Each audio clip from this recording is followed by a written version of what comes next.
Hello student, good evening. I am Yogesh Chandra Shukla, your biology faculty. उम्मीद है आप लोग बहुत बेहतर होंगे।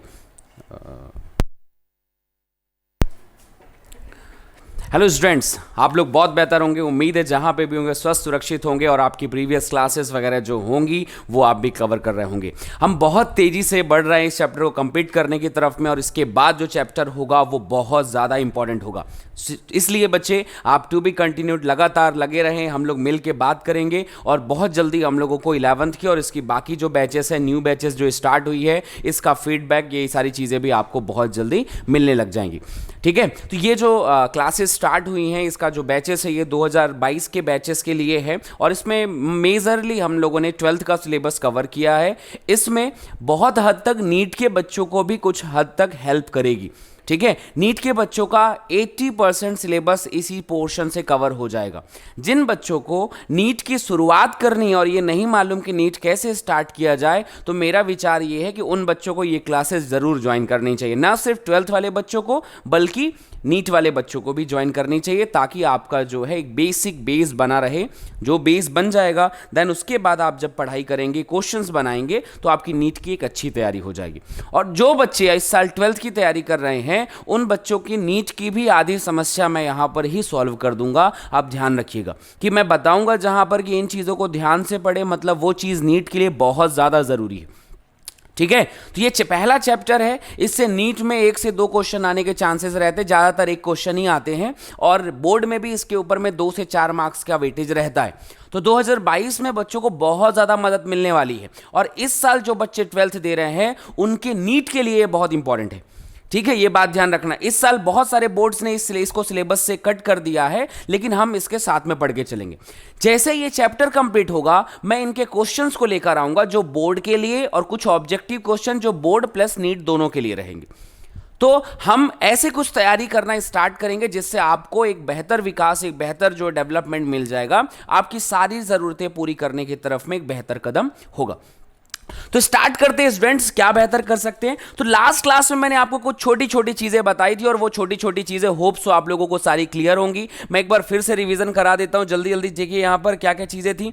हम लोगों ने लास्ट क्लास में बात किया था कि एक कुछ सीजनल ब्रीडर होते हैं, कुछ समय तक, कुछ विशेष समय पे ही ब्रीडिंग करते हैं, और कुछ लोग जो होते हैं कंटिन्यूस ब्रीडर होते हैं।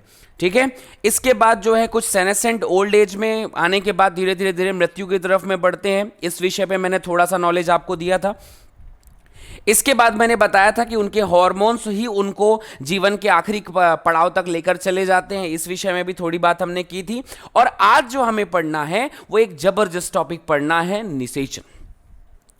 हमें, मतलब अगर मैं बात करूं इवेंट ऑफ सेक्सुअल रिप्रोडक्शन, मतलब एक कोई जीव सेक्सुअल रिप्रोडक्शन अगर कर रहा है तो वो कितने पथ को फॉलो करेगा, और इस चैप्टर की मेन खास बात, और ये 3 पार्ट हमने पढ़ लिया, चैप्टर हमारा मुट्ठी में खत्म चैप्टर यहां पर।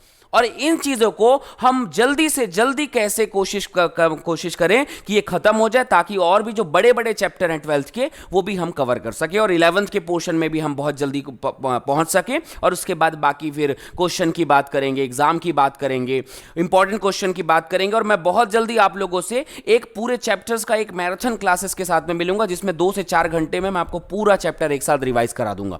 ठीक है, तो अगर आप लोगों की ये नीड वगैरह होगी तो आप इसे मुझे कमेंट के माध्यम से बताएंगे, तो मैं उसके लिए भी आपसे बहुत जल्दी मिलूंगा। ठीक है, तो इसके बाद अब देखिए यहां पर मैं क्या बात कर रहा हूं, ये 3 टॉपिक हमें डिटेल करना है। ये 3 टॉपिक और सारी कहानी खत्म, सारा चैप्टर्स खत्म, और नीट का वो 4 नंबर और आपके बोर्ड का 4 नंबर आपकी मुट्ठी में, ये पक्की बात है। और मोस्ट प्रोबेबल चांसेस हैं कि ये ज्यादातर सवाल इसी टॉपिक में आएंगे, ज्यादातर टॉपिक इसी पे ही आते हैं, ध्यान रखिएगा यहां पर। ठीक है, तो अगले पार्ट में अब हम बात कर रहे हैं फर्टिलाइजेशन की। किसकी बात कर रहे हैं? फर्टिलाइजेशन की, निषेचन की, कि कोई भी लैंगिक जनन में कौन कौन सी अवस्थाएं होती हैं। तो इसकी सबसे पहली अवस्था है प्री फर्टिलाइजेशन अवन, पूर्व निषेचन, निषेचन से पहले की अवस्था। उसके बाद फर्टिलाइजेशन, निषेचन, जिसे हम निषेचन कहते हैं।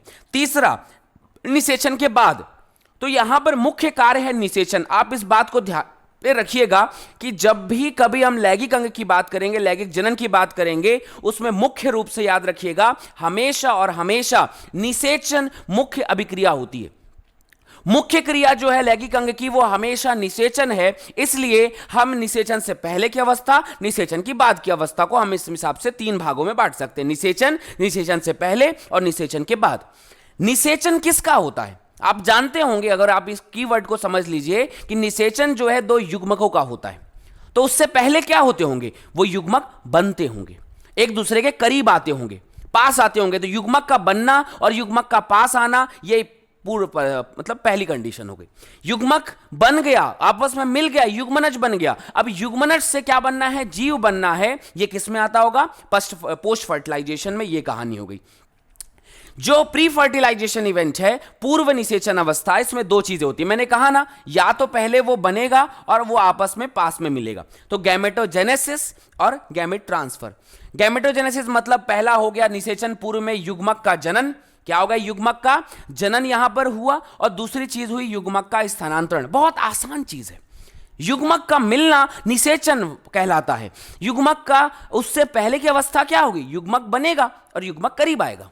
दूसरी चीज क्या हुई, अब जब युग्मक मिल गए तो अब युग्मक एक नए जीव का निर्माण करेगा, और नए जीव का निर्माण करेगा तो हम उसे कहेंगे निषेचन की पश्चात की अवस्था। यह बात आपको ऊपर ऊपर से होप सो आपको बड़ी आसानी से समझ में आ गई होगी। ठीक है, एकदम सिंपल, आपको क्लियरली समझ में आ जाएगा, ध्यान पे रखिएगा। चलिए अगले पार्ट में आते हैं भाई। तो ये अगला पार्ट जो है ये क्या कहता है, तो अगर हम इसमें सबसे पहले इवेंट की बात करते हैं, पहला पार्ट आता है प्री फर्टिलाइजेशन इवेंट, मतलब पूर्व निषेचन अवस्था। निषेचन से पहले की अवस्थाओं में हम लोग देखेंगे कि उसमें क्या होता है। निषेचन से पहले ऐसे कौन सी चीजें हैं जो यहां पर मदद करेंगे कि हाँ ये ऐसा होगा या वैसा होगा। निषेचन से पहले सबसे पहली चीज है युग्मक का जनन। तो पहली चीज क्या होती है भाई, प्रमुख घटना युग्मक जनन, गैमेटोजेनेसिस। अगर नर बना रहा है तो नर के युग्मक बनेंगे, मादा युग्मक बनेंगे, तो उसको अपन गैमेटोजेनेसिस या युग्मक जनन कहते हैं।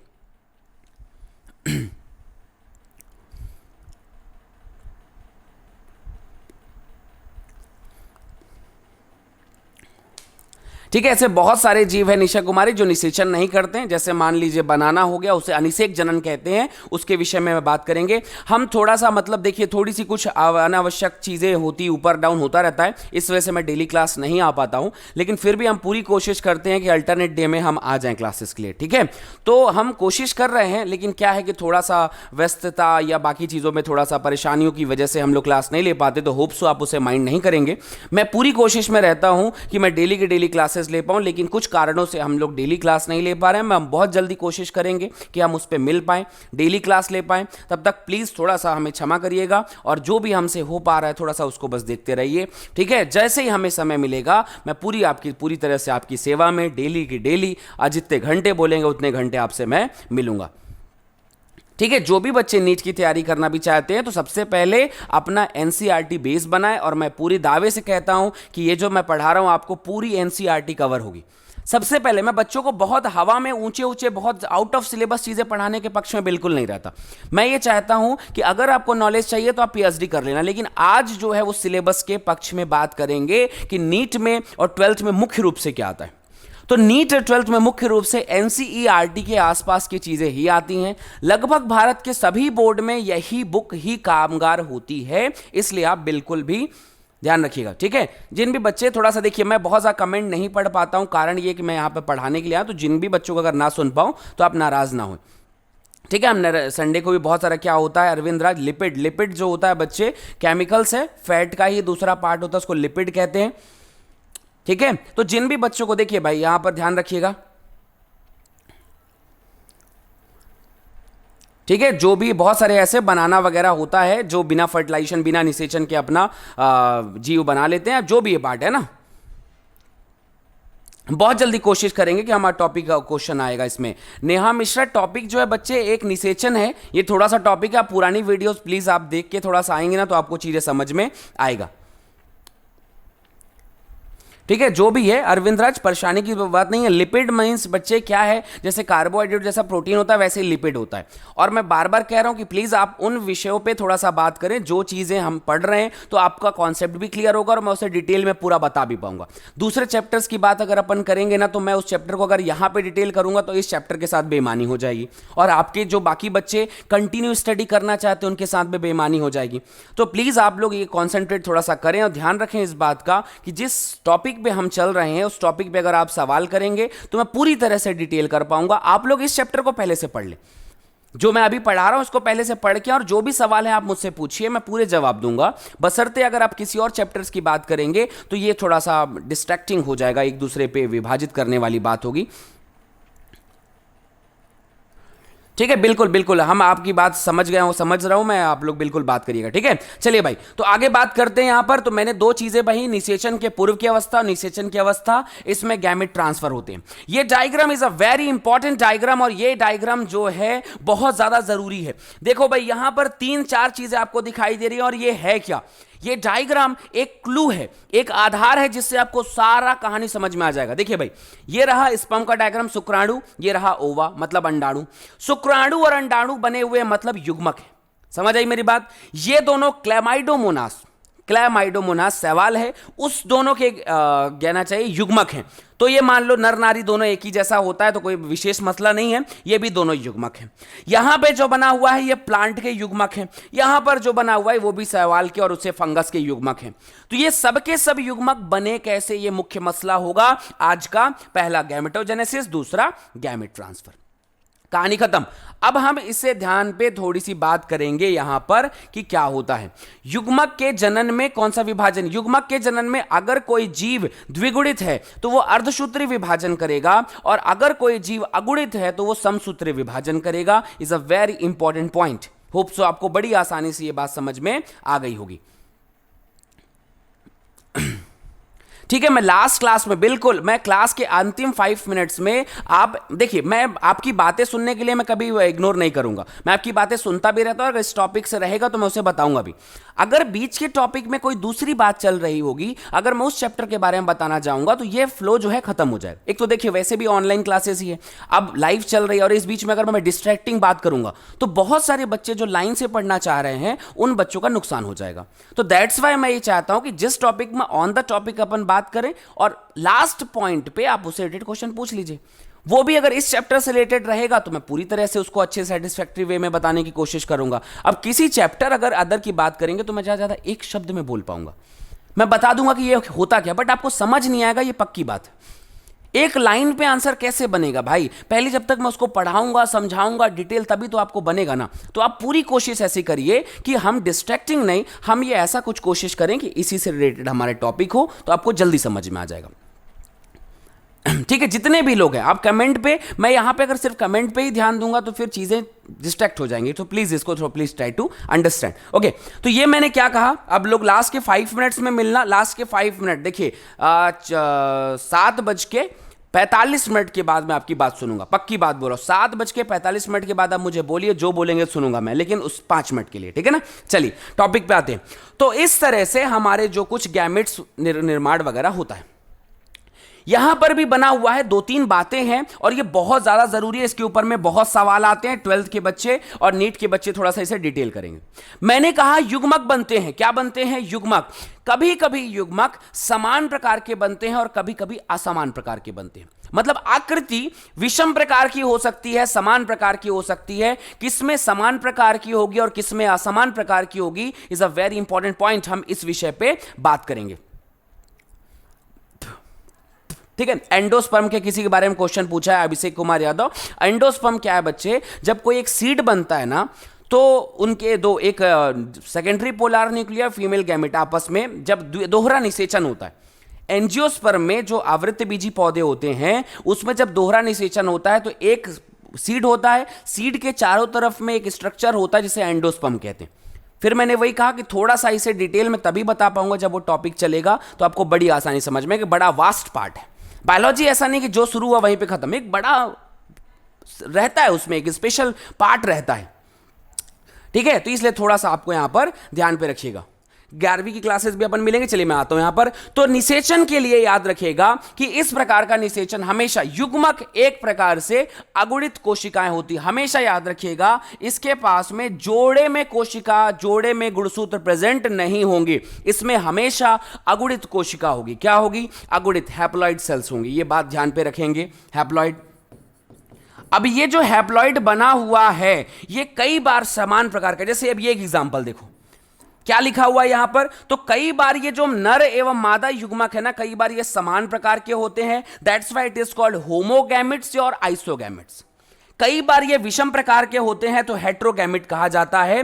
तो इनको याद रखिएगा, हिंदी में बता रहा हूं मैं यहां पर, कई बार इसे समयुग्मक और कई बार इसे कहा जाता है विषम युग्मक। तो इस बात को होप सो आसानी समझ गए होंगे कि दोनों युग्मक अगर समान प्रकार के हैं तो हम इसे समान युग्मक कहेंगे, और अगर आकृति में भिन्न भिन्न है तो मैं उसे विषम युग्मक कहेंगे। कौन से ऐसे जीव हैं जिनके युग्मक समान है और कौन से ऐसे जीव हैं जिनके युग्मक भिन्न भिन्न है, हम इस विषय पे थोड़ा सा गौर करते हैं। हम सबसे पहले देखिए तो ये एग्जाम्पल है बच्चे, याद रखिएगा, क्लैडोफोरा। किसका एग्जाम्पल है? क्लैडोफोरा। हिंदी में भी क्लैडोफोरा ही कहते हैं। यह एक प्रकार का शैवाल है, एल्गी है। इनके दोनों युग्मक अगर आप ध्यान से देखेंगे तो आप यहां पर ध्यान दीजिए,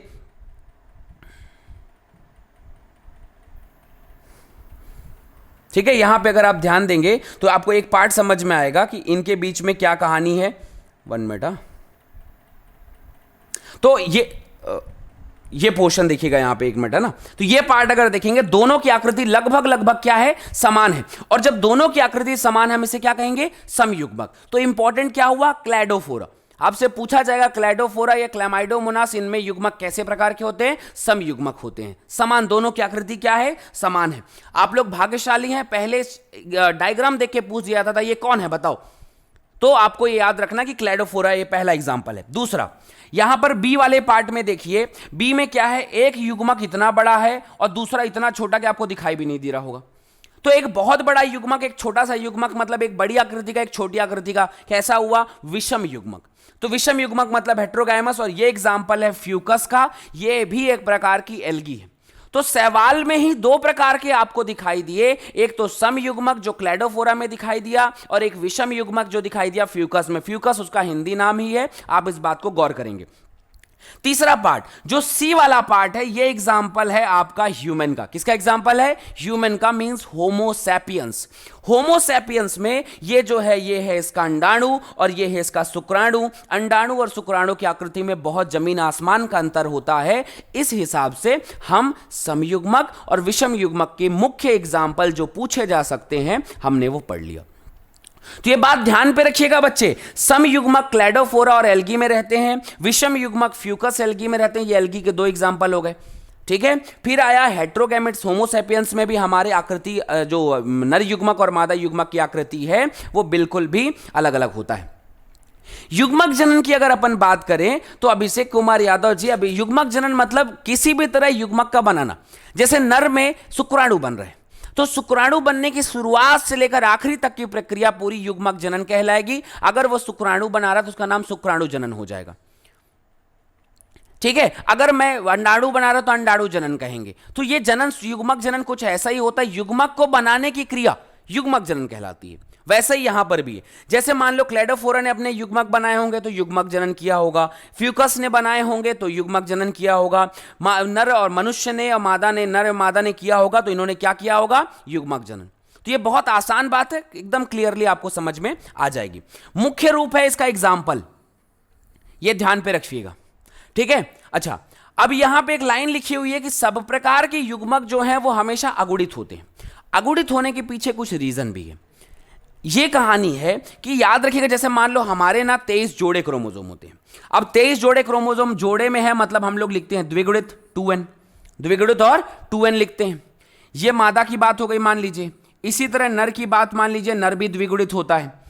इन दोनों ने आपका अर्धसूत्री विभाजन किया और आप जानते होंगे अर्धसूत्री विभाजन में गुणसूत्रों की संख्या क्या हो जाती है बच्चे? आधी हो जाती है, और हम इसे नेक्स्ट चैप्टर में डिटेल भी करेंगे।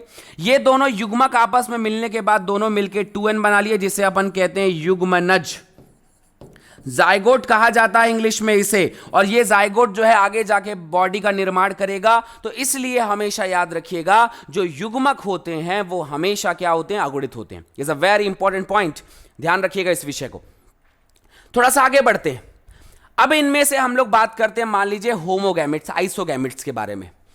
कुछ सवाल में दो युग्मक देखने में एक दूसरे के समान दिखाई देते हैं, एक दूसरे के क्या दिखाई देते हैं, समान दिखाई देते हैं, समयुग्मकी कहलाते हैं। Is a very important point. क्या लाइन मैंने कही, समयुग्मकी कहलाते हैं आइसोगैमेट्स जिसे अपन कहते हैं, या होमोगैमेट्स।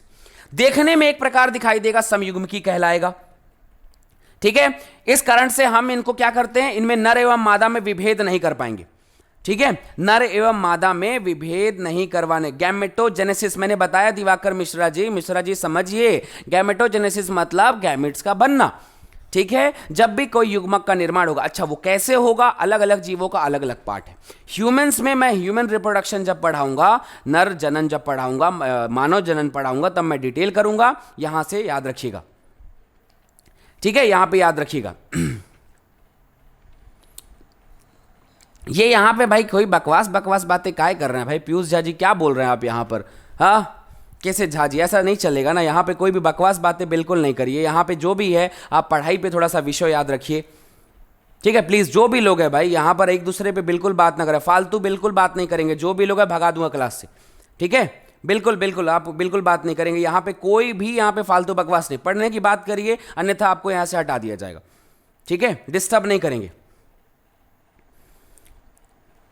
ओके, प्लीज फोकस है ना, प्लीज सारे फोकस करें। झा जी आप ऐसा काम बिल्कुल ना करें, किसी को खेद हो सकता है, किसी भी धार्मिक विषय पे बिल्कुल भी बात आपको नहीं करनी होगी, बिल्कुल भी। चैट इसीलिए मैं कमेंट नहीं देखता हूं, आप लोग फालतू बकवास करते रहते हैं और इसी चक्कर में कुछ अच्छे लोगों का नुकसान हो जाता है। ठीक है ना। तो हेट्रोगैमेट्स के बारे में विक्रम सर को बता देते हैं यहाँ पर। Vikram sir is God, okay, बहुत बढ़िया नाम रखा है भाई आपने।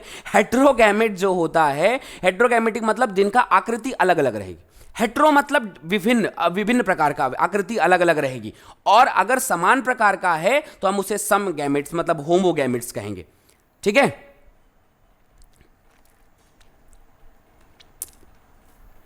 ठीक है, चलिए अब यहां पे ध्यान देते हैं। यहां पे बिल्कुल भाई है ना, झा जी आप फालतू बात नहीं करेंगे यहां पे प्लीज।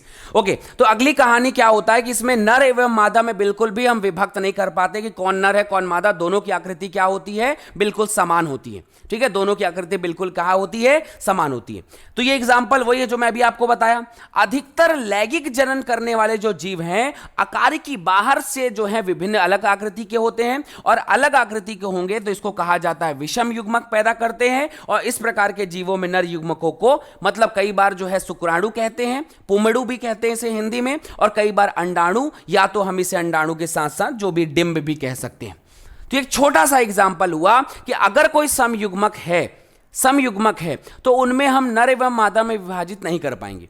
लेकिन अगर मान लीजिए लैंगिक जनन मैक्सिमम लोग करते हैं तो उसमें नर एवं मादा की आकृति में अलग अलग भिन्नताएं होती हैं, और वो भिन्नताएं जो हैं वो ध्यान पे रखिएगा, वो जो भिन्नताएं होती हैं वो भिन्नताएं उन्हें एक नर को बनाती है और एक किसको निर्माण करती है, मादा का निर्माण करती है।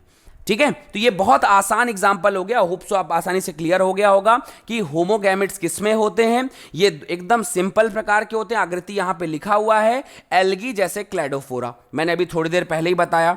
समयुग्मक समान आकृति के युग्मक, एग्जाम्पल है क्लैडोफोरा। दूसरा क्या लिखा हुआ है, हेट्रोगैमेट मतलब विषम युग्मक, और इनमें आकृति अलग अलग रहती है। एक को अपन कहते हैं एंथ्रेजॉइड, पुमड़ु, स्पर्म जैसे शुक्राणु, या तो हम कहेंगे एग अंड, और या तो ओवम, या जिसे हम अंडाणु कहते हैं। तो इस आधार पर ये याद रखिएगा, जनरली फ्यूकस में होता है। मैंने बताया फ्यूकस एक एल्गी है जिसमें विषम प्रकार के युग्मक पाए जाते हैं। मनुष्य की बात कर सकते हैं कि मनुष्य में भी विषम युग्मक पाए जाते हैं। ठीक है, ये बात ध्यान पे रखिएगा, ये आपको बिल्कुल कहानी एकदम क्लियर हो जाएगा, आपको सिंपली आपको समझ में आ भी जाएगा ये। चलिए अगले विषय में पहुंचते हैं भाई। अब यहां पे कुछ नई चीजें आती हैं, और नई चीजें बहुत ज्यादा कॉम्प्लिकेटेड होंगी। ध्यान से मेरी बात समझेंगे तो आपको ये बहुत क्लियरली समझ में आ जाएगा। तो पूरा फोकस बच्चे यहां पे ध्यान रखिएगा।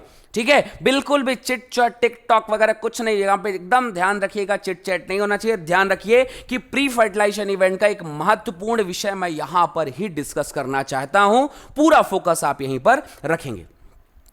अब ये जो युग्मक बना रहे हैं जीव, कई बार दो तीन प्रकार के होते हैं। किसी किसी में क्या होता है, नर जनन अंग और मादा जनन अंग एक ही जीव में पाया जाता है, उन्हें अपन कहते हैं बाइसेक्सुअल, द्विलिंगी। किसी किसी में एक ही जनन अंग पाया जाएगा और उसे हम कहेंगे एकलिंगी। तो ये एक लिंगी और द्विलिंगी के आधार पर भी बहुत सारे जीवों का निर्माण होता है, और ये बहुत सारे जीव जो है अपना अपना अंग अलग अलग प्रकार से व्यवस्थित करते हैं। ठीक है।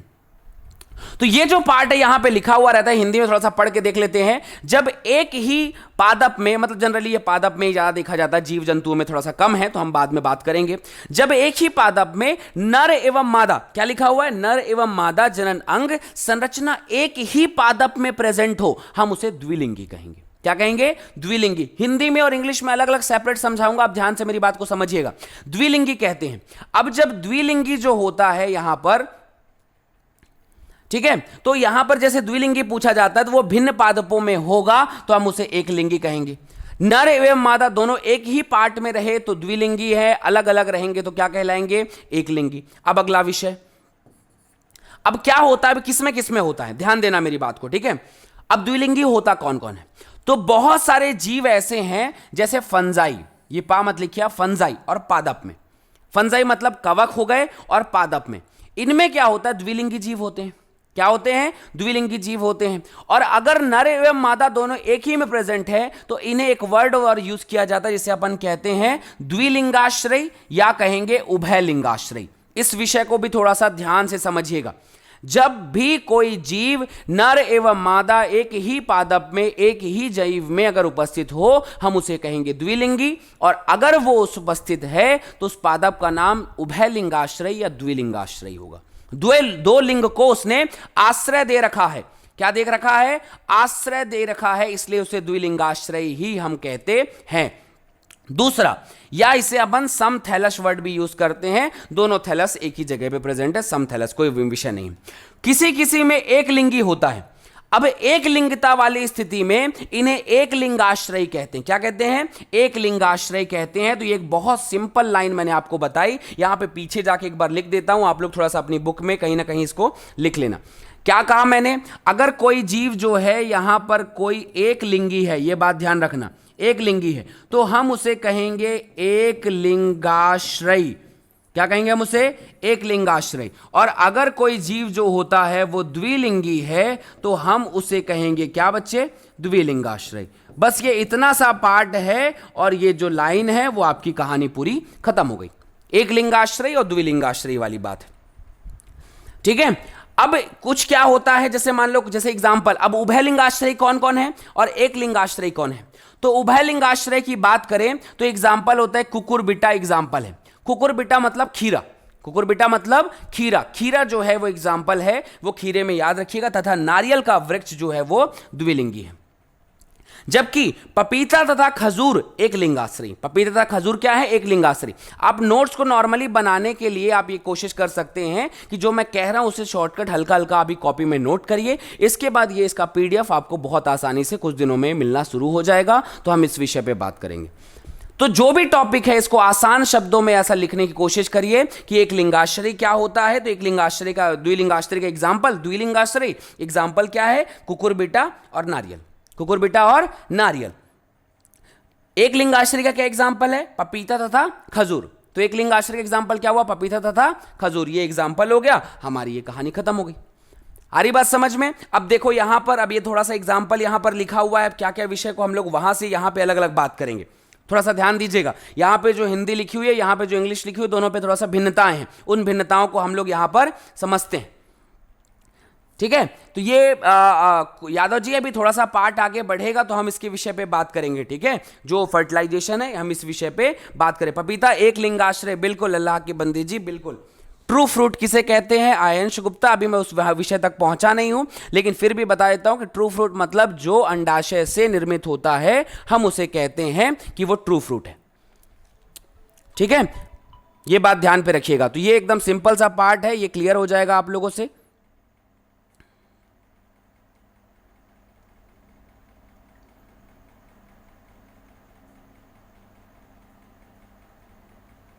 ठीक है, अब ये अगले अगले पार्ट में बात करते हैं। देखिए भाई, तो ये एकदम ये डायरेक्टली एग्जांपल लिखा हुआ है, आपको कुछ को मैंने कहा द्विलिंगी और किसी को कहा एकलिंगी। अब ये डायग्राम क्या कहता है, थोड़ा सा मेरी बात को समझिएगा।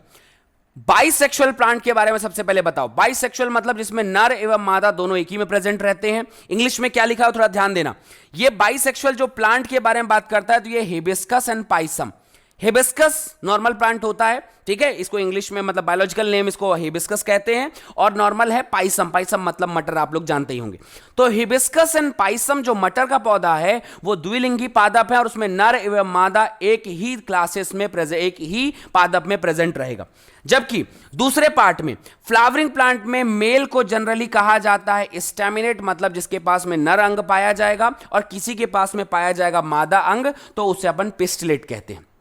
ठीक है, तो एक को नर वाला भाग, एक को मादा वाला भाग, दोनों को हम अलग अलग तरीके से विभाजित करते हैं। इस डायग्राम को दूसरे वाले पार्ट में हम डिटेल करेंगे, तो उस पे अपन को ये समझ में भी आएगा और पूरी तरह से क्लियर भी होगा। ये बात बिल्कुल ध्यान पे रखिएगा भाई, ठीक है। तो ये किस तरह से होता है तो याद रखिएगा, कुकुरबिट्टा और नारियल जो है एक द्विलिंगाश्रयी है, जबकि पपीता और खजूर जो है वो एक लिंगाश्रयी है। अब इस डायग्राम को देखने की कोशिश करो। ये डायग्राम अगर आपको समझ में आ गया तो आधी कहानी आपको ऐसे ही समझ में आ जाएगी, ठीक है। तो इसमें क्या हुआ, सबसे पहला एग्जाम्पल, ध्यान देना मेरी बात को, यहां पर पहला एग्जाम्पल लिखा हुआ है अर्थवर्म का। अर्थवर्म को हिंदी में कहते हैं केचुआ।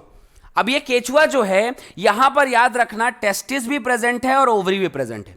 ये डायग्राम सिर्फ आपको समझाने के लिए, पूछेगा नहीं आपसे, आपको सिर्फ ये याद रखना है कि ऐसा कुछ होता है। तो केचुआ जो है उसके पास नर वाला पार्ट और मादा वाला पार्ट एक ही जीव में प्रेजेंट रहता है, इसलिए अंडाशय और दूसरा हो गया वृषण, दोनों एक ही जगह में उपस्थित है, और दोनों अगर प्रेजेंट रहता है तो हम उसे कहते हैं, ये है कौन सा पार्ट है, ये द्विलिंगी है। क्या ये द्विलिंगी है। नीचे दूसरा एग्जाम्पल लिखा हुआ है, ये एग्जाम्पल है कॉकरोच का। किसका एग्जाम्पल है, कॉकरोच का। इसमें क्या हुआ, ऊपर बना हुआ भाग के पास में वृषण है, ये नर है, और नीचे के बने हुए पार्ट के पास में ओवरी है, इसलिए ये मादा है। तो इनमें कॉकरोच में क्या होता है, नर अलग जीव है और मादा अलग जीव है, इसलिए ये एक लिंगी है। जबकि अर्थवर्म और केचुआ में क्या मतलब, वही केचुआ जिसे अपन कहते हैं, उसमें वृषण और जो आपका अंडाशय है वो एक ही जीव में उपस्थित होता है, इसलिए हम इसे द्विलिंगी कहते हैं। ये बात आपको याद रहनी चाहिए। डायग्राम्स के थ्रू आप लोग हल्का हल्का लिख के रखेंगे नोट्स में तो क्लियर हो जाएगा। तो ये हो गई जीवों की बात। अब आते हैं प्लांट्स की बात में। प्लांट्स में जब आप आते हैं तो ये पहला एग्जाम्पल है, मान लो सबसे पहले यहां शुरू करते हैं। ये है एक एल्गी, एल्गी का नाम है कारा। एल्गी का नाम क्या है, कारा। कारा में क्या होता है, यहीं पर एक भाग बना हुआ है जिसको अपन कहते हैं ऑर्किगोनियम, हिंदी में भी इसे ऑर्किगोनियम ही कहते हैं, और एक का नाम है एंथ्रीडियम। अगर आप सामान्यतः समझते होंगे कि एंथ्रीडियम जो है वो नर भाग है और आर्किगोनियम जो है मादा भाग है, नर एवं मादा भाग दोनों ही एक ही पादप में उपस्थित हैं, इसलिए हम इसे कहते हैं कि ये पार्ट जो होता है ये द्विलिंगी है। क्या है ये, द्विलिंगी। आप इस चीज को लिखेंगे वहां पर, कौन द्विलिंगी और कौन एकलिंगी है, तभी आपको समझ में आएगा। अगर बोर्ड्स में जो लिखा हुआ है थोड़ा सा इंग्लिश में है, आप कंफ्यूज ना हो जाए, तो इसलिए थोड़ा सा मेरी बात को ध्यान पे रखिएगा, ठीक है। तो ये याद रखिएगा कि यहां पर जो है आपका कारा जो है वो द्विलिंगी है।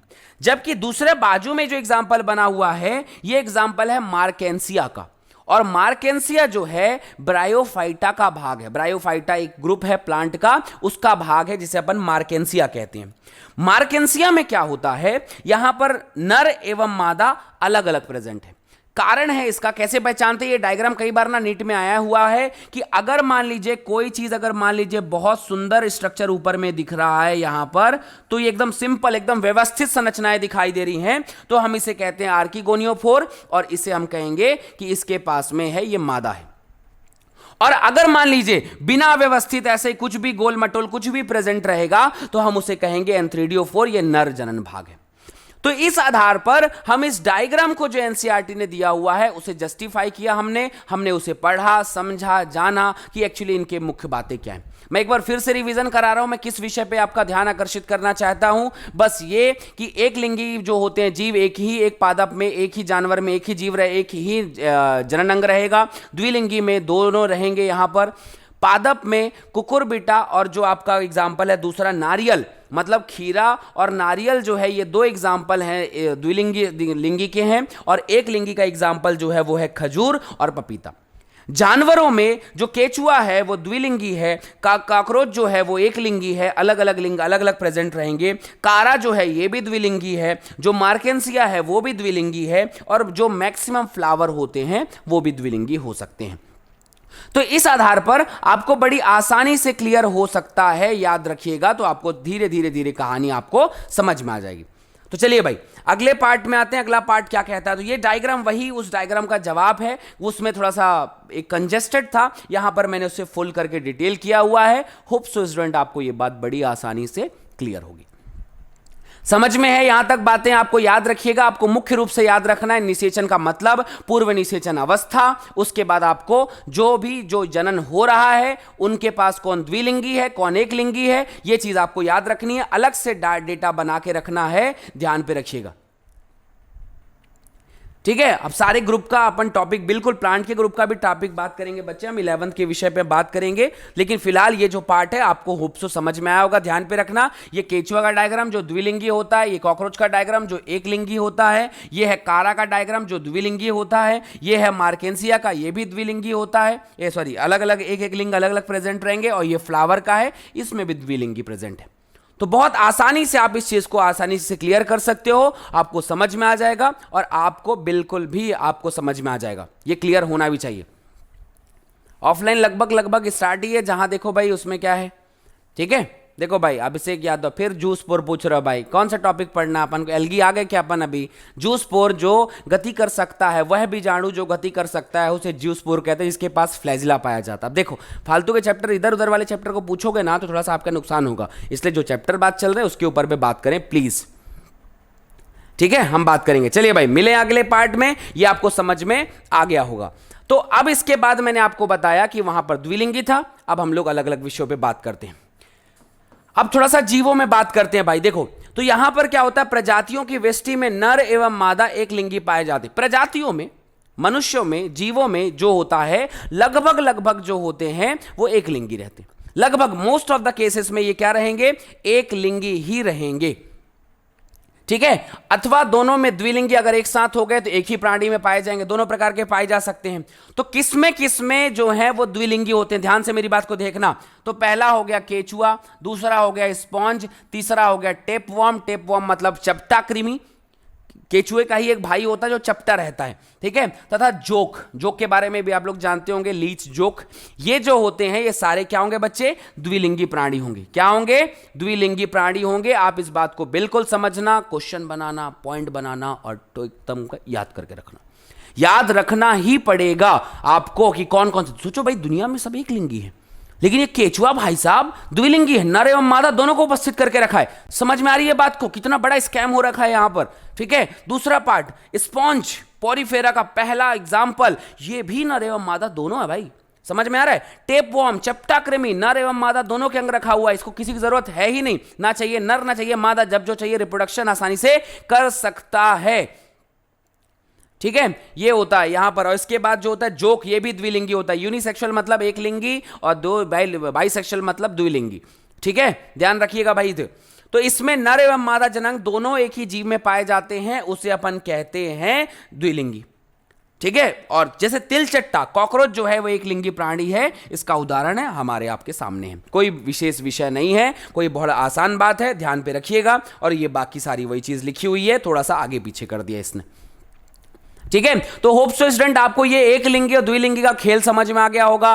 प्लांट के एग्जांपल एक तरफ डाल देना, जानवरों के एग्जांपल, जीवों के एग्जांपल एक तरफ डाल देना, आपकी कहानी क्लियर। और जितना एग्जांपल एनसीईआरटी ने ले रखा है उतने एग्जांपल पढ़ो, आपकी कहानी खत्म, और इतने पे ही क्वेश्चंस आएंगे, ये मेरा पक्का वादा है। आ रही बात समझ में? मैं फिर से एक बार एग्जाम्पल की होड़ लगा देता हूं, याद करा देता हूं, ध्यान से मेरी बात को समझना भाई। ठीक है, बिल्कुल बिल्कुल याद रखिएगा। यहां पर एक दो बातें याद रखिएगा। एनिमल्स में कौन कौन है एक लिंगी? एक लिंगी एनिमल्स में लगभग सारे। जैसे एक एग्जांपल ले लो कॉकरोच, आप अपने आप को ले लेना, मनुष्य हो आप लोग, कोई भी अपना एग्जांपल वहां पर लिख देना, एक लिंगी। द्विलिंगी जरूरी है, क्योंकि जीवों में एकदम रेयरेस्ट ऑफ द रेयरेस्ट है कि द्विलिंगी हो। तो कौन कौन है? केचुआ है, और आपका स्पॉन्ज है, चपटा कृमि है, जोक, खत्म। अब प्लांट्स में दो दो एग्जांपल पढ़ लो। एग्जाम जो एनसीईआरटी में दिए हुए एग्जांपल की सबसे खास बात ये होती है, वही पूछता है। बाकी चीजों फालतू पढ़ने की जरूरत है ही नहीं कि ये क्या होता है, वो क्या होता है, ये क्या होता है, वो क्या होता है, कुछ नहीं। जो बुक में दिया हुआ है वो पढ़ लो, आपका काम खत्म।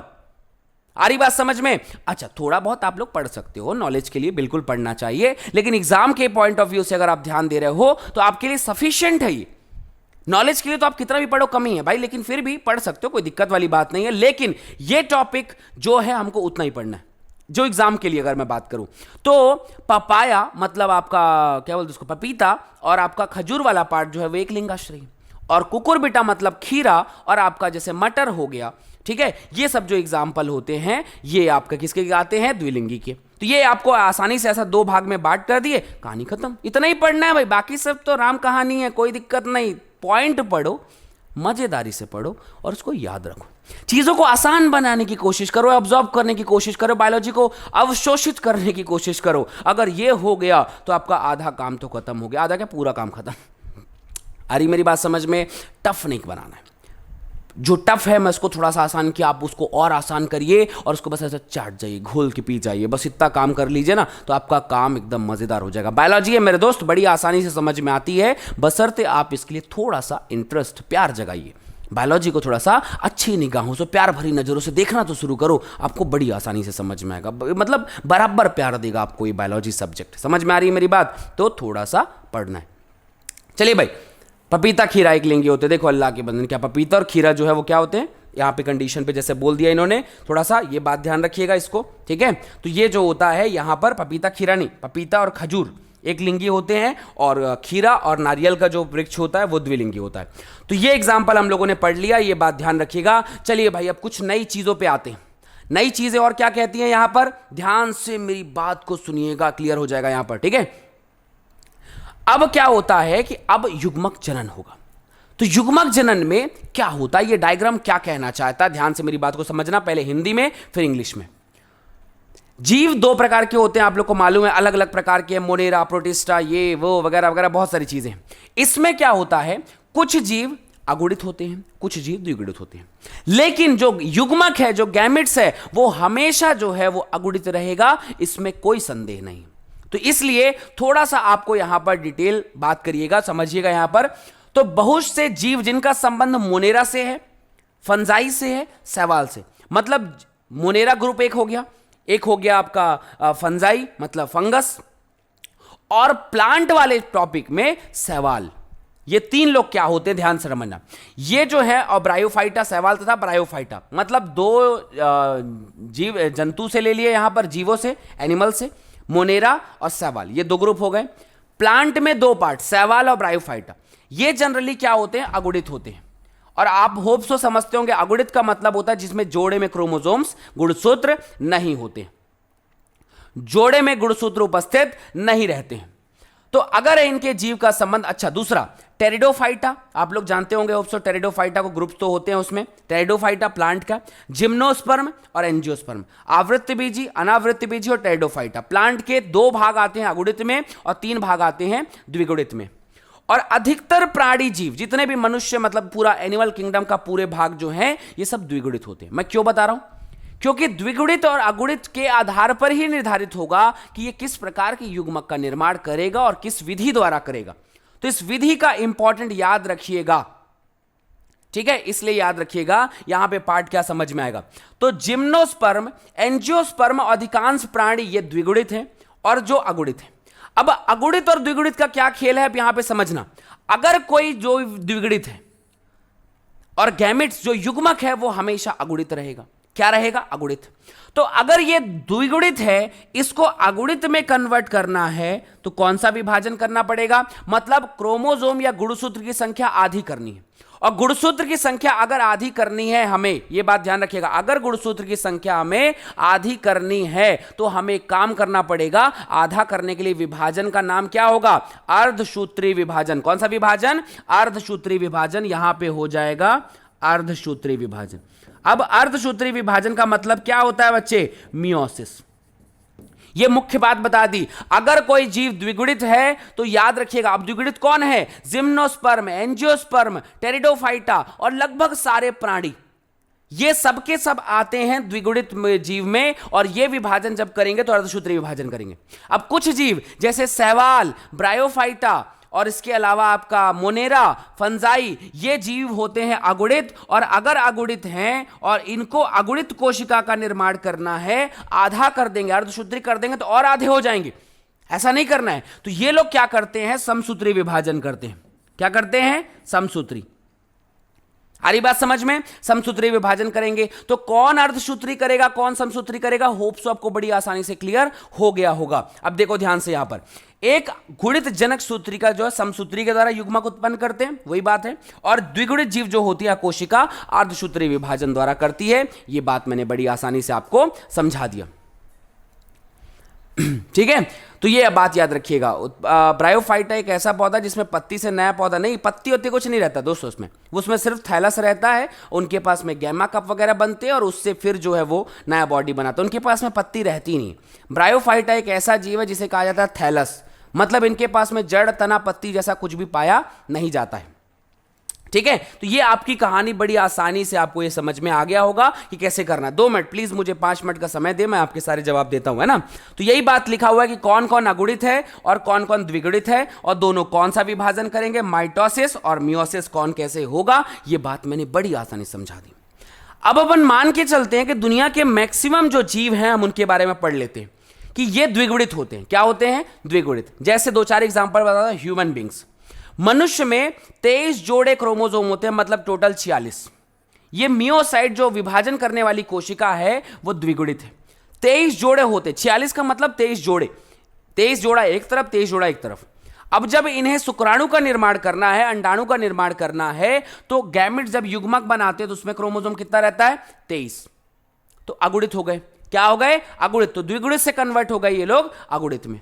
आ रही बात समझ में। कई बार ना ये सवाल आता है, ऐसा कुछ रट्टा नहीं मारना पड़ेगा आपको 4-5, आपको बस इतना पूछा जाएगा किसी की अगुणित कोशिका इतनी है, द्विगुणित बताओ कितनी होगी। मान लो एक एग्जांपल बता रहा हूं मैं, आप ध्यान से, मैं 2-3 एग्जांपल बता रहा हूं, ध्यान देना। आपके घर में पाई जाने वाली हाउस फ्लाई में जो है 12 क्रोमोसोम होते हैं। अगर इनमें से किसी जीव को आपसे प्यार मोहब्बत है, आपको है थोड़ा सा इंटरेस्ट है, तो आप उसको आसानी से याद कर सकते हैं, और अगर आपको इंटरेस्ट नहीं है तो उसको रट्टा मारना पड़ेगा। तो रट्टा मारने की जरूरत नहीं है, आपको सिर्फ समझना है कि करना क्या है। द्विगुणित का आधा होता है अगुणित और अगुणित का डबल होता है द्विगुणित। अगर कभी आपको कोई क्वेश्चन दे दिया जाए कि जैसे एग्जांपल 2-3 पढ़ लो, रैट मतलब जो चूहा होता है ना, उसके 42 क्रोमोसोम होते हैं। जब ये युग्मक बनाता है तो 21 क्रोमोसोम बनते हैं। कितने क्रोमोसोम बनते हैं, 21। ठीक है, तो ये याद रखिएगा। इसके बाद डॉग्स जो होते हैं, डॉग मतलब समझते हैं ना, कुत्ते, कुत्ते के पास में होता है, मतलब कुत्ता नहीं बोलना भाई, डॉग से बड़ा प्यार होता है लोगों को, है ना। तो 78 क्रोमोसोम है, देख रहा हूं, 78 क्रोमोसोम है भाई इसके पास में, और 39 क्रोमोसोम इसके गैमेट्स में रहते हैं, आधा हो जाता है। तो जितने भी क्रोमोसोम है, जैसे एक इसको पढ़ लो, कैट में प्यारी बिल्ली आपकी जो, उसके पास 38 क्रोमोसोम रहता है, 19 उसके क्रोमोसोम में अगुणित में बसते हैं। तो आपसे ऐसे ही कुछ क्वेश्चन पूछा जाएगा, 2-4 और बना लेना। प्याज जिसका आप सलाद खाते हो उसके पास 16 क्रोमोसोम होता है, तो वो हो जाता है 8। बटरफ्लाई जो होती है उसमें 380 क्रोमोसोम होते, हो जाता है 190। बड़ी आसान है। पोमैटो जिसकी अगुणित कोशिका में 24 और द्विगुणित कोशिका में उसका डबल कितना होगा, 48। मेज यानी मक्के में क्रोमोसोम होते हैं 20, तो इसका आधा हो जाएगा कितना, 10 अगुणित कोशिका में। राइस यानी चावल में क्रोमोसोम अगुणित कोशिका में रहेंगे 12, तो द्विगुणित कोशिका में कितने रहेंगे, 24। ऐसे डबल डबल डबल आपको हिसाब से ध्यान से रख सकते हैं। 46 गुणसूत्र, 96 क्रोमेटिड।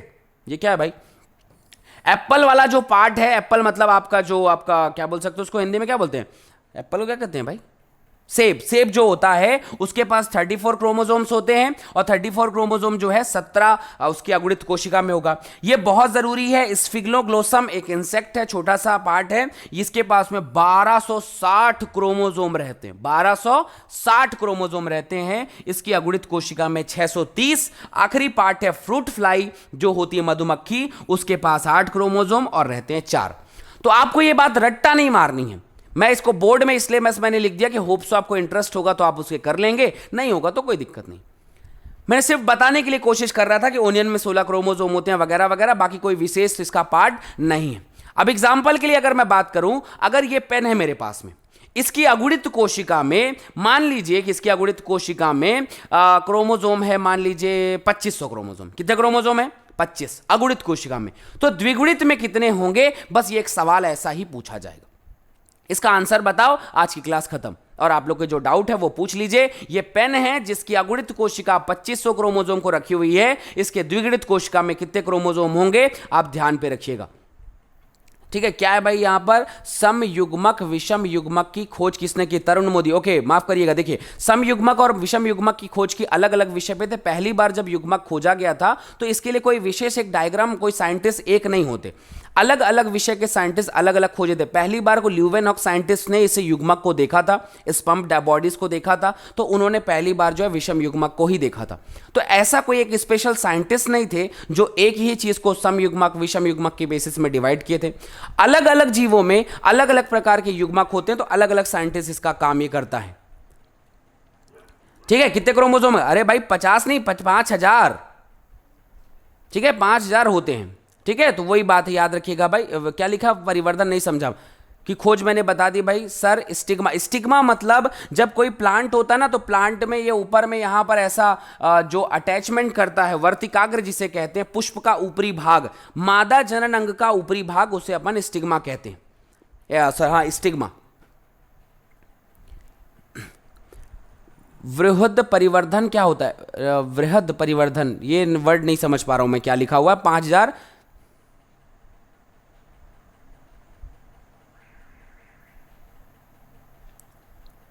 नहीं, मैं बिल्कुल नाराज वराज नहीं हूं।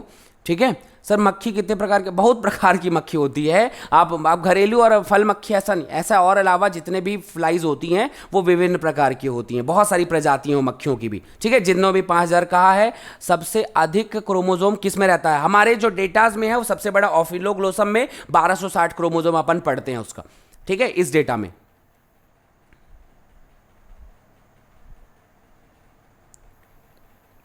ठीक है, क्रोमोसोम सबसे अधिक, ये बताया मैंने आंसर यहां पर। स्टाइल, उसके नीचे वाला भाग, आप किसी प्लांट के डायग्राम पढ़ेंगे ना, तो ये स्टिग्मा और इसके नीचे की लाइन जो है उसको स्टाइल, और उसके नीचे वाला पार्ट ओवरी कहलाता है। ठीक है, जाइगोट, जब दो युग्मक आपस में मिल जाते हैं तो जाइगोट कहलाता है उसको। ठीक है, ये बात ध्यान पे रखना, तो दो लोगों को जब मिल जाता है उसे अपन कहते हैं। ठीक है, तो ये याद रखना। किसी ने राइस का क्रोमोसोम पूछा, 24 क्रोमोसोम होते हैं। ब्रायोफाइटा ग्रुप का नाम है भाई, किसका एंजाइम, नहीं समझ पाया मैंने आपको। चलिए भाई, मिलते हैं नेक्स्ट क्लास में। होप सो आप लोगों को आज की क्लास समझ में आई होगी। और किसी को भी जो होता है ना, अभिषेक कुमार यादव पूछते तो नहीं, ऐसा कुछ क्वेश्चन नहीं भाई, ऐसा कुछ, बिल्कुल आपसे गुस्सा हो सकता हूं, आपको बताने के लिए तो मैं यहां पर आया, गुस्सा होकर जाऊंगा कहां मेरे दोस्त। बिल्कुल यादव जी, आप परेशान ना हो, आप अच्छे क्वेश्चन पूछिए, इस टॉपिक रिलेटेड पूछिए। मैं आपको बिल्कुल भी निराश या आपको कुछ भी शब्द कहने के मूड में बिल्कुल नहीं। मेरा सवाल बस ये रहता है कि अगर जो टॉपिक चल रहा है उसके विषय में आप पूछेंगे तो आपका भी भला, मेरा भी थोड़ा सा भला हो जाएगा। और अगर विषय में अलग अलग टॉपिक आते रहेंगे ना, तो यार तो पूरा 38 चैप्टर के सारे मिक्स कर दूंगा, तो ना बच्चों को समझ में आएगा, लाइव लेने का मतलब क्या। इसलिए यादव जी आप बिल्कुल इस बात को बिल्कुल नहीं सोचिएगा।